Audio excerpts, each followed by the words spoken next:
सबसे पहले जिक्र करेंगे पाकिस्तान की मज़ाहमत की, हिकमत अमली की। भारतीय क्रिकेट बोर्ड ने पाकिस्तान क्रिकेट बोर्ड के आगे घुटने टेक दिए हैं। जरा ये बताते हैं कि इंटरनेशनल क्रिकेट काउंसिल ने पाकिस्तान की तमाम शराइत मान ली हैं। भारतीय क्रिकेट बोर्ड ने पाकिस्तान के फ्यूजन हाइब्रिड मॉडल पर रजामंदी जाहिर कर दी है। पाकिस्तान भी T20 वर्ल्ड कप 2026 में अपने मैचेस भारत में नहीं खेलेगा।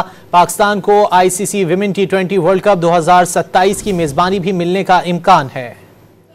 भारत को खेल के मैदान में एक बार फिर शिकस्त और शर्मिंदगी का सामना। चैंपियंस ट्रॉफी पर भारतीय हठधर्मी और ढिठाई किसी काम न आई। ICC ने पाकिस्तान का फ्यूजन मॉडल मंजूर कर लिया। जराये का दावा है कि चैंपियंस ट्रॉफी के इनेकाद की राह में हायल रुकावट दूर हो गई। जराये ने दावा किया कि पाकिस्तान भी T20 वर्ल्ड कप 2026 में अपने तमाम मैचेस भारत के बजाय श्रीलंका में खेलेगा। इसके अलावा पाकिस्तान को विमेन T20 वर्ल्ड कप 2027 की मेजबानी भी मिलेगी। 2027 तक पाकिस्तान और भारत के तमाम मैचेस ICC इवेंट में न्यूट्रल मकाम पर खेले जाएंगे। PCB का बड़ा मुतालबा पूरा होने के बाद चैंपियंस ट्रॉफी के शेड्यूल का ऐलान जल्द मुतवक्की है। हाइब्रिड मॉडल के तहत चैंपियंस ट्रॉफी के 10 मैचेस पाकिस्तान में होंगे। भारत के तमाम मैचेस दुबई में खेले जाएंगे। भारत अगर पहले मरहले में बाहर हो गया तो सेमीफाइनल्स और फाइनल भी पाकिस्तान में होगा।